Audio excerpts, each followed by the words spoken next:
नवऱ्याला आनंदी ठेवायचे. चला तर मग पाहूया नवऱ्याला आनंदी कसं ठेवता येईल. नवऱ्याला आनंदी ठेवणं तसं खूप सोपं असतं, कारण नवरा हा बायकोपेक्षा खूप कमी गोष्टींमध्ये समाधानी राहतो.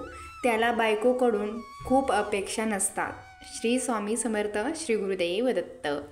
थोड्या ज्या ठराविक गोष्टी आहेत त्या जरी तुम्ही केल्यात तरी नवरा आनंदी राहील. मग कोणत्या गोष्टी कराव्यात चला बघूयात. त्याआधी चॅनलवरती नवीन असाल तर आपल्या स्वामी भक्ती या चॅनलला सबस्क्राईब करून कमेंटमध्ये श्री स्वामी समर्थ लिहायला विसरू नका. नवरेच्या नात्यातील जवळीक मंडळी, सासरचे सर्वजण ज्याच्याशी प्रेमाने वागा. त्यांच्यात आणि तुमच्यात मतभेद वाढू देऊ नका. आपल्याला जर रविवारी सुट्टीच्या दिवशी त्यांच्याकडून घरातील काही कामात मदत हवी असेल तर प्रेमाने विनंती करा. तुम्हाला नवरा कामात नक्की मदत करेल. श्री स्वामी समर्थ. श्री गुरुदेव दत्त.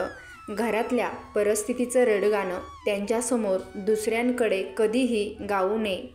हे नवऱ्याला अजिबात आवडत नसतं. दोघांमध्ये एखाद्या गोष्टीवरून वाद होत असेल आणि नवरा भयंकर चिडला असेल, अशावेळी तुम्ही माघार घ्या. चढाओढ करू नका. त्याचा राग एक पट तर तुमचा दुप्पट. त्याचा राग निघून जाऊ द्या. मग तो शांत झाल्यावर तुमची बाजू त्याला समजून सांगा.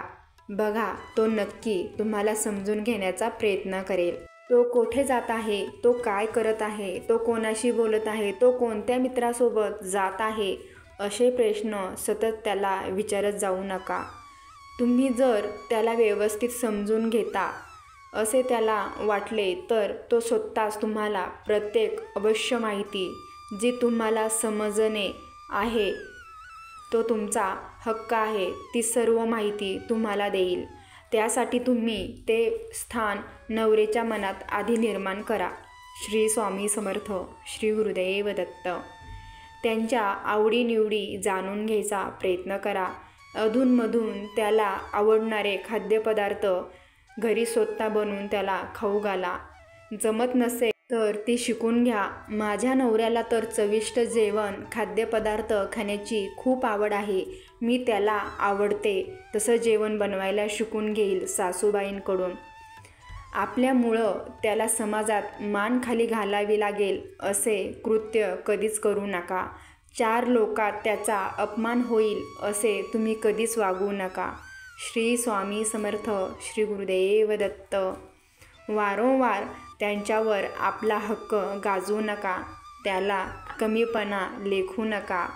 प्रत्येक परिस्थितीत त्यांच्या सोबत उभे राहा. त्याला एक मैत्रीण म्हणून सतत पाठिंबा द्या, जेणेकरून तो प्रत्येक गोष्ट करू शकेल. थोडं त्याच्या चुकाकडे दुर्लक्ष करण्याचा प्रयत्न करा, कारण चूक आपल्याकडून ही होऊ शकतेच. श्री स्वामी समर्थ. श्री गुरुदेव दत्त. कधीतरी त्याला आवडणारी आणि तुम्ही केलेली पाहिजे अशी त्याला वाटणारी वेशभूषा, केशभूषा करावी. एकदा जरूर करा हे उपाय.